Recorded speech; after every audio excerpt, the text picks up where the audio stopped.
Alhamdulillah wassalatu wassalamu ala Rasulillah. Allahumma salli wa sallim wa barik ala sayyidina Muhammad wa alihi wa mawalah. La haula wa la quwwata illa billah. Apakah bisa dijelaskan secara logis tentang ruqyah air?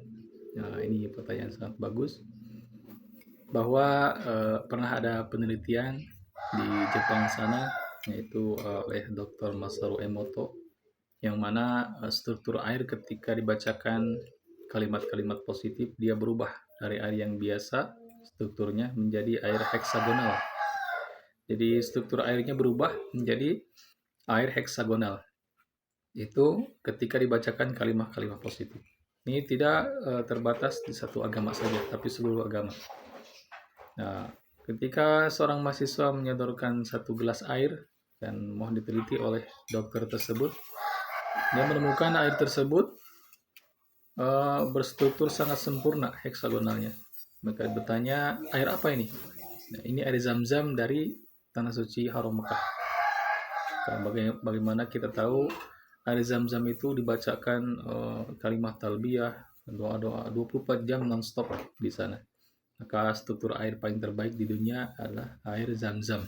Ya, air mukjizat, air pemberian Allah SWT kepada Ibunda Hajar ketika beliau dengan Nabi Ismail alaihissalam dalam kehausan yang sangat parah. Nah, dia dapat dirasakan oleh kita sampai saat ini. Masya Allah.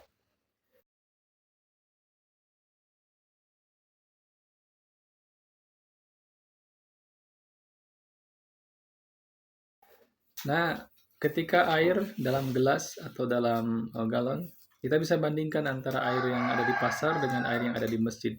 Dinginnya, sejuknya, dan tenangnya. Kita bacakan, bisa seperti gelas langsung kita bacakan dan kita tiupkan, atau hanya dibacakan, didekatkan. Itu kan berubah nanti berdasarkan perhitungan dan secara logis.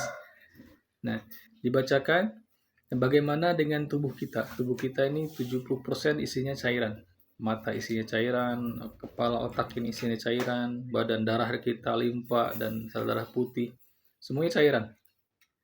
Kalau kita sering dengarkan bacaan Quran, maka struktur dalam cairan tubuh kita ini akan stabil, akan akan tenang.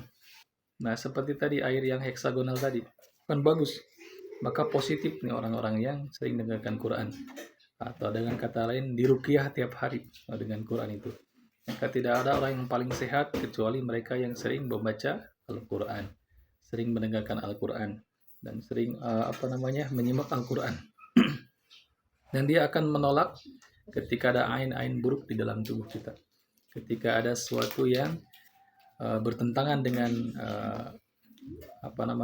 fitrah ilahiyah, maka bacakan Quran kepada orang-orang yang sakit, yang hendak meninggal, orang-orang yang stres, orang-orang yang kalut, orang-orang yang hilang arah, maka insya Allah nanti mereka akan mendapatkan ketenangan yang hakiki dari Allah SWT. Iqra'ul Quran fa innahu ya'ti yaumil qiyamati syafi'an li ashabi. Baca oleh kalian Al-Quran, kata Nabi, karena nanti di hari akhir nanti dia akan datang kepada sahabat-sahabatnya untuk memberikan syafaat. Maka kan khairukum man ta'allama al-Quran wa 'allamah. Orang terbaik di antara kalian adalah orang yang belajar Al-Quran dan mengajarkannya. Masyaallah. Baca Al-Quran, dan kalau ada apa-apa, penyembuhan paling terbaik adalah penyembuhan dengan Al-Quran. Maka tidak ada halangan untuk membacakan Al-Quran kepada air dan kemudian air tersebut diminumkan. Hanya saja satu, ingat keyakinan yang menyembuhkan Allah SWT, bukan air tersebut. Itu akidahnya. Kedua, yang menyembuhkan Allah bukan bacaan ustadznya, bukan bacaan orang yang bacanya.